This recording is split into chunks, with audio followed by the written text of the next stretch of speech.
बहुत समय पहले की बात है। एक छोटे से गांव में दो भाई रहते थे, जगत और नंदकिशोर।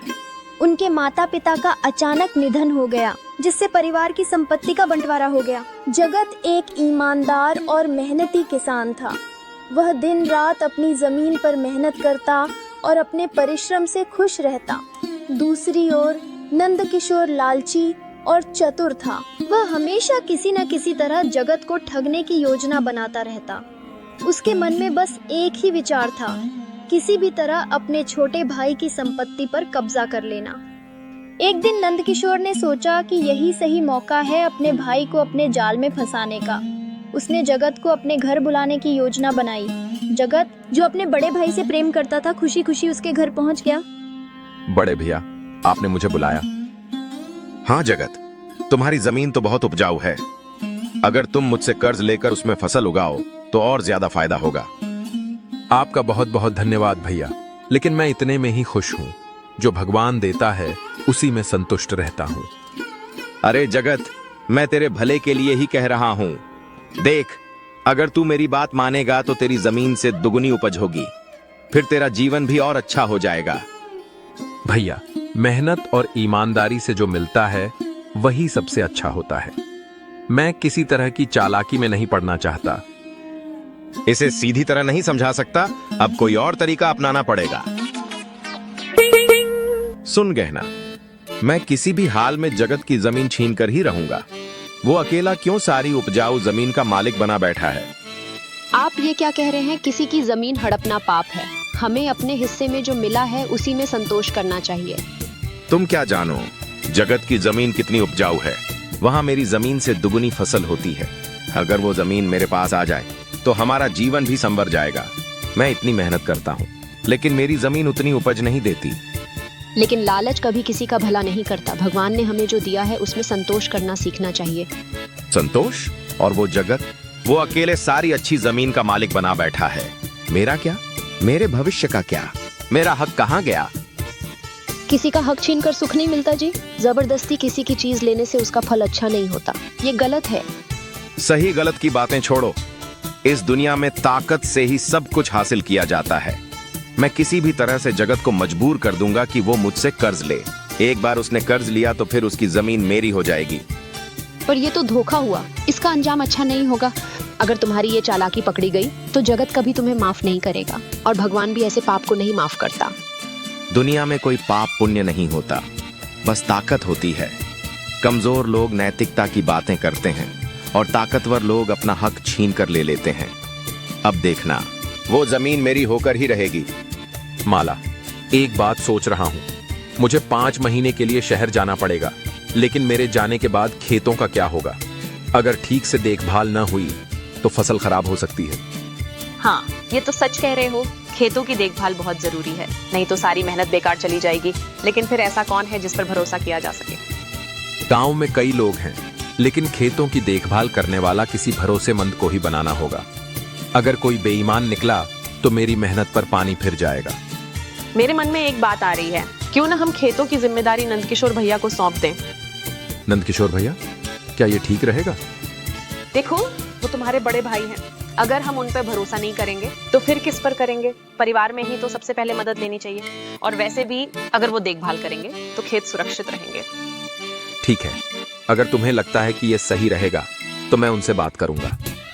भैया, ओ भैया, कहाँ हो? आओ जगत, आओ। क्या बात है? इस वक्त कैसे आना हुआ? भैया, मैं जरा एक जरूरी काम से शहर जा रहा हूँ, लगभग 5 महीने के लिए। तब तक मेरे खेतों की देखभाल कौन करेगा? यही सोचकर आया हूँ। अगर आप देख लें तो मेरी चिंता दूर हो जाएगी। अरे छोटे, इसमें सोचने की क्या बात है? तू बेफिक्र होकर जा, तेरे खेतों का पूरा ख्याल रखूंगा। धन्यवाद भैया। और हाँ, मैं कुछ जरूरी कागज भी लाया हूँ। शहर में रहते हुए कहीं चोरी गुम ना हो जाएं, इसलिए मैं आपको सौंप देता हूँ। जिस पल का मैं इंतजार कर रहा था, आखिर वो पल आ ही गया। अब धीरे धीरे इस जमीन पर मेरा ही हक होगा। कोई बात नहीं छोटे, तू निश्चिंत रह। जब तक तू लौट कर आएगा मैं इस जमीन पर अच्छी फसल उगा दूंगा। तू जा और अपने काम पर ध्यान दे। भैया, मुझे आप पर पूरा भरोसा है। आप हमेशा मेरे बड़े भाई रहे हैं, इसलिए मैं निश्चिंत होकर जा सकता हूँ। अरे भाग्यवान, इधर आ, ये कागज अच्छे से संभाल कर रख दे। आखिरकार मैं उसकी जमीन ले ही लूंगा। लेकिन स्वामी, ये गलत है, ऐसा नहीं करना चाहिए। जगत ने आप पर भरोसा किया है और आप उसी के साथ धोखा करने की सोच रहे हैं। क्या सही क्या गलत ये मत सिखा मुझे। मैं जो कर रहा हूँ वो हमारे भले के लिए कर रहा हूँ। अगर ये जमीन मेरी हो गई तो हमारा जीवन संवर जाएगा। लेकिन लालच कभी किसी का भला नहीं करता जी। ये सब करने से पहले एक बार सोचिए कि अगर कोई आपके साथ ऐसा करे तो। ज्यादा ज्ञान मत बांट, मैंने कह दिया। रख दे ये कागज। बहुत जल्द ये जमीन हमारी होगी और फिर हमें किसी चीज की चिंता नहीं करनी पड़ेगी। अरे भाभी माँ, आप यहाँ कैसे? इस समय कुएं पर क्या कर रही हैं? पानी लेने आई थी जगत, तुम कब लौटे? अभी अभी पहुंचा हूँ। भाभी, बड़े भैया कैसे हैं? सब ठीक तो है ना? ठीक है, लेकिन सुनो, तुम्हारी जमीन के जो कागज तुमने उन्हें दिए थे वो अलमारी के अंदर एक पेटी में रखे हैं।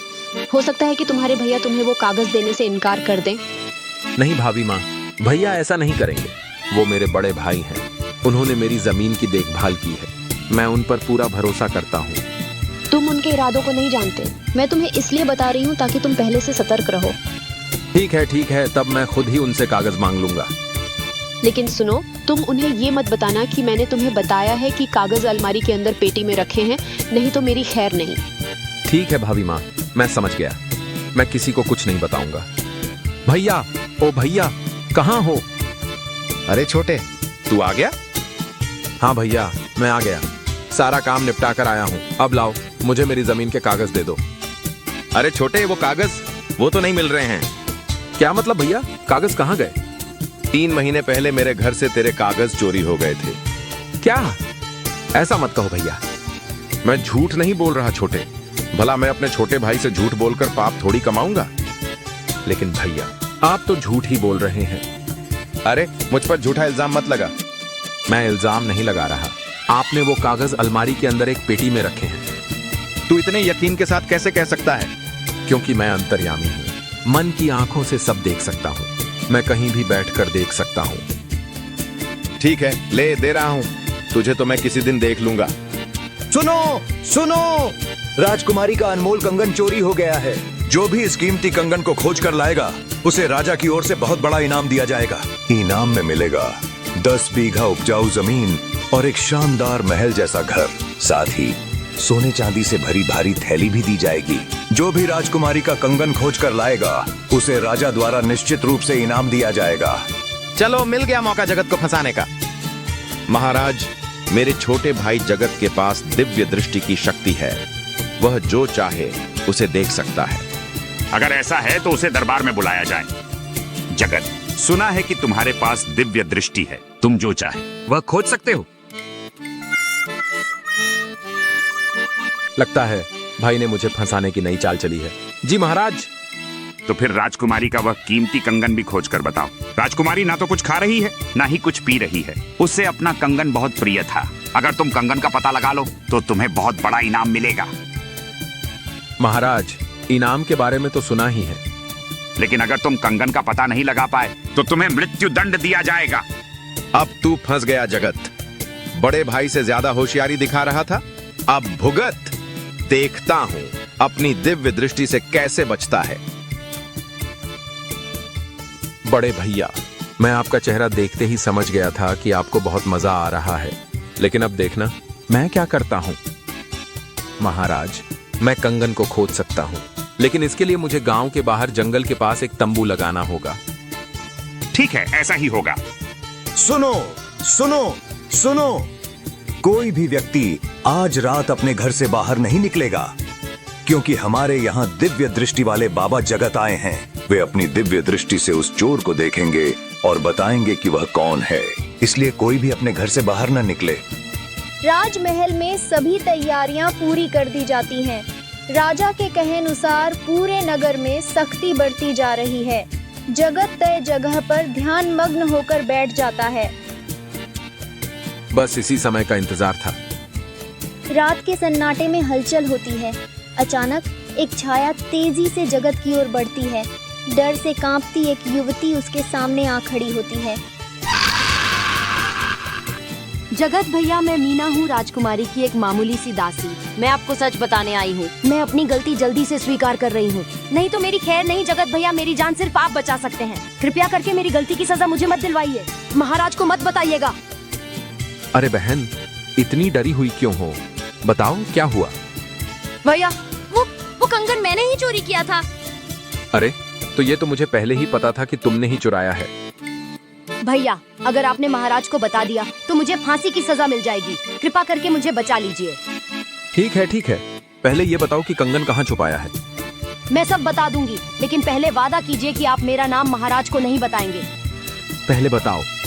राजमहल के पीछे जो बाग है, वहाँ एक छोटी सी गणेश जी की मूर्ति है। उसी मूर्ति के पीछे कंगन छुपाया है। देख लो, सही बता रही हो ना? वरना मैं खुद तुम्हें महाराज के सामने पेश कर दूंगा और तुम्हें फांसी दिलवा दूंगा। नहीं जगत भैया, मैं झूठ नहीं बोल रही। सच में मैंने कंगन उसी मूर्ति के पीछे छुपाया है। ठीक है, अब जाओ। अगली सुबह महाराज अपने सैनिकों के साथ उस मूर्ति के पीछे खोजबीन करते हैं। जगत के बताए स्थान से सच में राजकुमारी का कंगन मिल जाता है। जगत, तुमने अपनी दिव्य दृष्टि से यह महान कार्य किया है। अपने वचन के अनुसार मैं तुम्हें इनाम स्वरूप 10 बीघा उपजाऊ जमीन और सोने की मुद्राएं प्रदान करता हूँ। नमस्कार दोस्तों, आपका साथ हमारे लिए बेहद खास है और हम हर वीडियो में अपने दिल और मेहनत से बेहतरीन कहानियाँ बनाने की कोशिश करते हैं ताकि आपको कुछ ऐसा मिल सके जो आपकी सोच को छू जाए। इसलिए हम आपसे एक गुजारिश करना चाहते हैं, अगर आपको हमारी कहानियाँ पसंद आए तो इसे लाइक करें, अपने दोस्तों के साथ इस अनमोल ज्ञान को शेयर करें और यदि आपने अभी तक चैनल को सब्सक्राइब नहीं किया है तो जल्दी से कर लें। सब्सक्राइब करने के साथ ही बेल आइकन को भी दबाएं ताकि आपको हमारे नए वीडियो की नोटिफिकेशन सबसे पहले मिले। तो इंतज़ार किस बात का है? अभी सब्सक्राइब करें और हमारे साथ इस सफ़र का हिस्सा बने। आप सभी के इतने प्यार और समर्थन के लिए दिल से शुक्रिया।